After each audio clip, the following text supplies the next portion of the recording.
हाय दोस्तों, मैं हूं एस एस दाहिल और आप लोगों का मेरे YouTube channel SSC with S S Dahil पर बहुत बहुत स्वागत है। और आज दोस्तों हम पढ़ने वाले हैं गवर्नर जनरल और वॉइसरायज। गवर्नर जनरल पर मैंने पहला वीडियो अपलोड किया था अभी 3-4 दिन पहले, तो वो आप प्लेलिस्ट में जाकर देख सकते हो। उसमें मैंने गवर्नर जनरल के बारे में बताया। आज गवर्नर जनरल और वॉइसराय के बारे में मैं बताने वाला हूँ। कहाँ से कहाँ तक इनका कार्यकाल रहा है, कौन कौन से इन्होंने इम्पोर्टेंट काम किए हैं, कौन से जो एसएससी एग्ज़ाम की दृष्टि से इम्पोर्टेंट है, वो चीज़ें मैं आज इसमें वीडियो में डिस्कस करने वाला हूँ कि कैसे क्वेश्चन बनता है।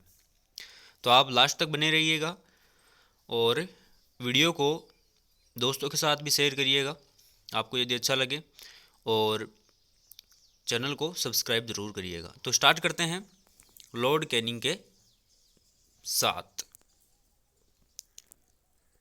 लॉर्ड कैनिंग जो थे 1856 से 57 तक उन्होंने गवर्नर जनरल की पदवी पर काम किया था।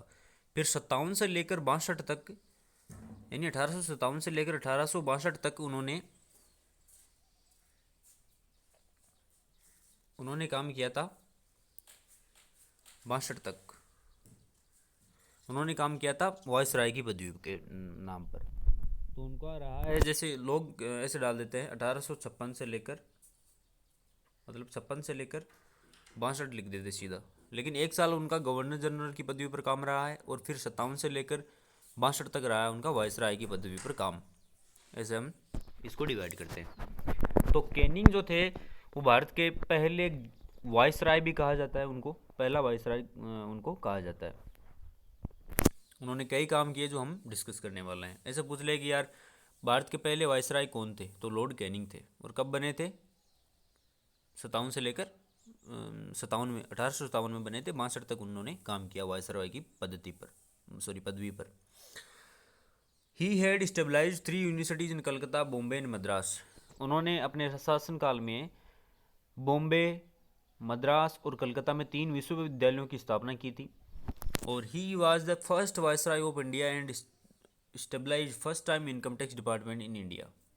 वो पहले वायसराय, भारत के पहले वायसराय थे और उन्होंने इनकम टैक्स डिपार्टमेंट की भारत में स्थापना की थी, आयकर विभाग की। तो एसएससी वालों के लिए तो क्वेश्चन बन सकता है, इनकम टैक्स डिपार्टमेंट इसमें आता है तो अपने तो क्वेश्चन बन भी सकता है कि इनकम टैक्स डिपार्टमेंट की स्थापना किस वायसराय के शासनकाल के अंदर हुई थी। तो lord Canning. He had abolished he had abolished doctrine of lapse, यानी राज्य विघटन की नीति का उन्होंने अनुमूलन किया था। वो यूनिटी चाहते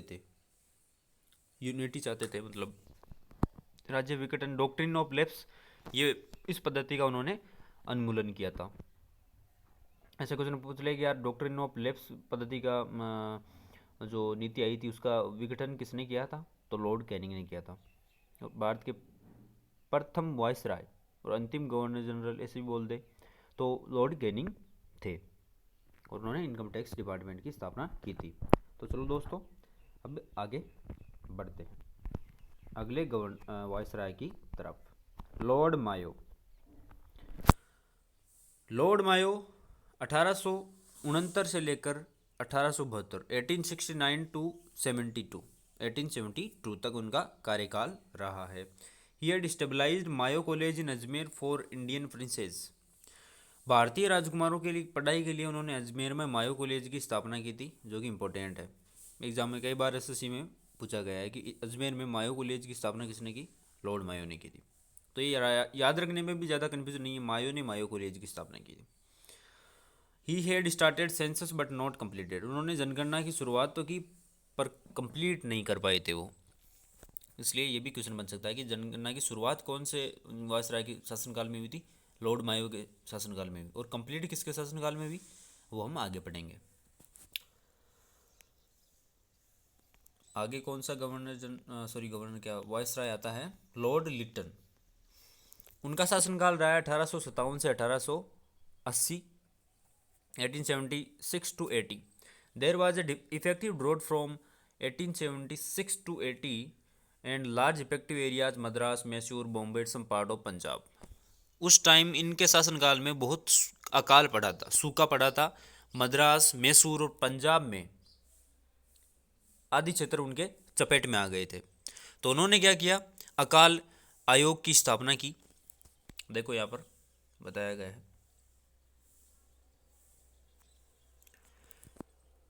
many died that but drought department was stabilized in the presidency of Richard stretchy. उन्होंने रिचर्ड स्ट्रेची नाम के आदमी की अध्यक्षता में एक अकाल आयोग की स्थापना की, और उस अकाल में कई लोग मारे भी गए थे, चपेट में आ गए थे। Liton had passed vernacular press act in 1878 and arms act 1878। Liton ने वर्नाकुलर प्रेस एक्ट पारित किया था 1878 में, और साथ ही साथ आर्म्स एक्ट यानी शस्त्र अधिनियम 1878 का उन्होंने पारित किया था। लिटन का काम है ये, पारित किया, ठीक है। और साथ ही साथ उन्होंने Delhi Durbar was held to honour queen of Britain Elizabeth with Kaisare Hind. उन्होंने दिल्ली दरबार की भी स्थापना मतलब आयोजन किया था महारानी विक्टोरिया को, महारानी जो ब्रिटेन की महारानी थी उस समय, उनको केसरे हिंद की उपाधि देने के लिए दिल्ली दरबार का आयोजन किया था। यह भी उन्होंने ऐसा पूछ लिया कि दिल्ली दरबार का आयोजन किस वायसराय के शासनकाल में हुआ था, और जहाँ पर विक्टोरिया को केसरे हिंद की उपाधि मिली थी, तो लॉर्ड लिटन, ठीक है। ये क्वेश्चन पक्का बन गया आपका। और वर्नाकुलर प्रेस एक्ट भी लागू इन्होंने किया, आर्म्स एक्ट भी 1878 में इन्होंने ही लागू किया था, तो ये क्वेश्चन बन जाता है। आगे बढ़ते हैं।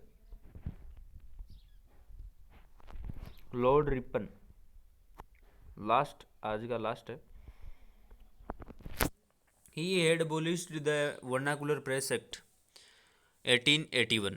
उन्होंने वर्नाकुलर प्रेस एक्ट जो लिटन ने लागू किया था 1878 में, उन्होंने 1881 में उसको रद्द कर दिया, और उनका शासनकाल देख लो 1880 से 84 के बीच में है। First time census was completed in India 1881। 1881 में फर्स्ट टाइम जनगणना की मतलब पूरी जनगणना की गई रिपन के शासनकाल में। He had passed a local resolution proposal known as father of local resolution. उन्होंने स्थानीय स्वशासन प्रस्ताव पास किया, इसको इसलिए उनको स्थानीय स्वशासन का जनक भी कहा जाता है, या स्थानीय स्वशासन का पिता भी उनको कहा जाता है। ऐसे पूछ ले कि स्थानीय स्वशासन का पिता किसे कहते हैं, तो लॉर्ड रिपन को कहते हैं। पहली बार जनगणना किसके शासनकाल में पूरी हुई, लॉर्ड रिपन के शासनकाल में पूरी हुई, और कब हुई, 1881 में हुई। और वो 1872 में मायो ने स्टार्ट किया था, लेकिन वो पूरा नहीं हो पाया। मैंने कहा था ना, मायो ने तो जनगणना शुरू की लेकिन कंप्लीट नहीं की, रिपन ने कंप्लीट कर दी। मैंने कहा था मैं आगे बताऊंगा, तो ये वो यहाँ पर क्वेश्चन इसको ऐड कर सकते हो आप।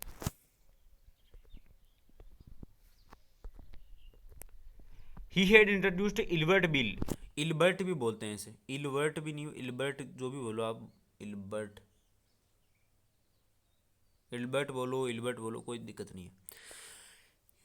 इल्बर्ट बिल की स्थापना की, but it remained incomplete due to protest of Britishers. Britishers के उन्होंने अपने ही लोगों ने उसके अपने ही लोगों ने इसका विरोध कर दिया, इसलिए इल्बर्ट बिल पारित नहीं हो पाया, अधूरा रह गया।